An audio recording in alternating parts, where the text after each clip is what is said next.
Good morning everyone, myself Yasmin from CMIS।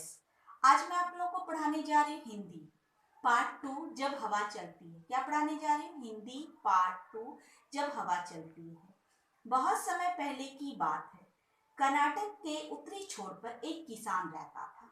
उसे अपने खेत में काम करने वालों की बड़ी जरूरत थी, लेकिन ऐसी खतरनाक जगह जहां आए दिन आंधी तूफान आते रहते हों, कोई काम करने को तैयार नहीं होता था। किसान ने एक दिन शहर के अखबार में इश्तेहार दिया। उसे खेत में काम करने वाले की एक मजदूर की जरूरत है। किसान से मिलने कई लोग आए, लेकिन जो भी उस जगह के बारे में सुनता वह काम करने से मना कर देता।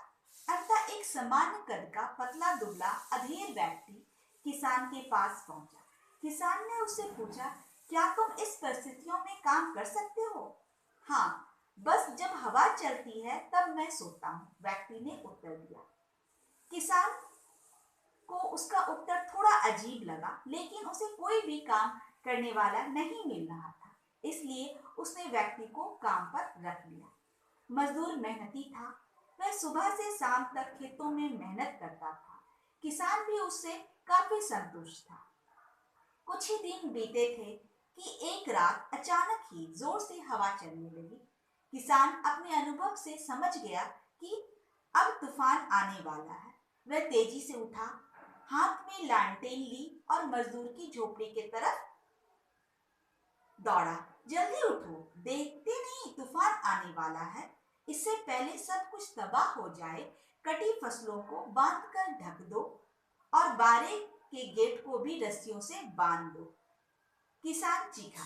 मजदूर बड़े आराम से पलटा और बोला, नहीं जनाब, मैंने आपसे पहले ही कहा था जब हवा चलती है तो मैं सोता हूँ। यह सुनकर किसान का गुस्सा 7वें आसमान पर पहुंच गया।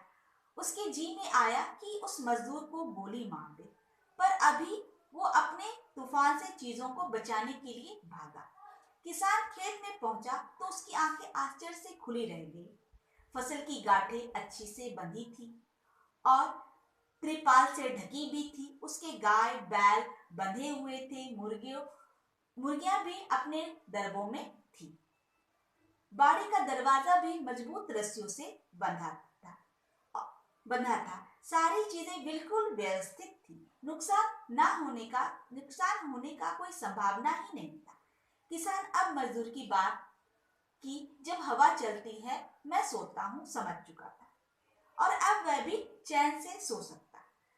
मित्रों, हमारे जिंदगी में भी कुछ ऐसे तूफान आने तय हैं। जरूरत इस बात की है कि हम इस मजदूर की तरह पहले से तैयार करके रखें, ताकि मुसीबत आने पर हम भी चैन से सो सकें। जैसे यदि अगर विद्यार्थी सो से अपनी पढ़ाई करे तो परीक्षा आने पर वो आराम कर सकता है।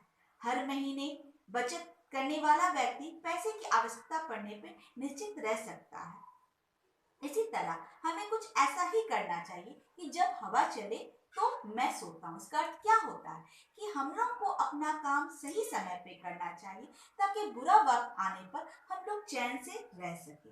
तो इस पाठ से हमें क्या शिक्षा मिलती है कि हमें अपना काम सही समय पे करना चाहिए। तो बच्चों, आज का होमवर्क क्या है? आज का होमवर्क है कि जितना भी शब्दार्थ है उसे लिखना है और याद करना है।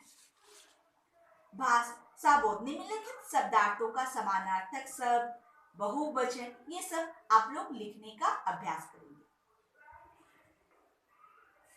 एवं निम्नलिखित प्रश्नों के उत्तर लिखने का अपनी उत्तर पुस्तिका में लिखने का अभ्यास करेंगे। निम्नलिखित प्रश्नों के उत्तर लिखो। किसान ने अखबार में इश्तेहार क्यों दिया? किसान ने अखबार में इश्तेहार क्यों दिया? कोई भी मजदूर किसान के खेत पर काम क्यों नहीं करना चाहता था? किसान की आंखें आश्चर्य से खुली क्यों रह गई? जब हवा चलती है तो मैं सोता हूँ का आशय क्या है?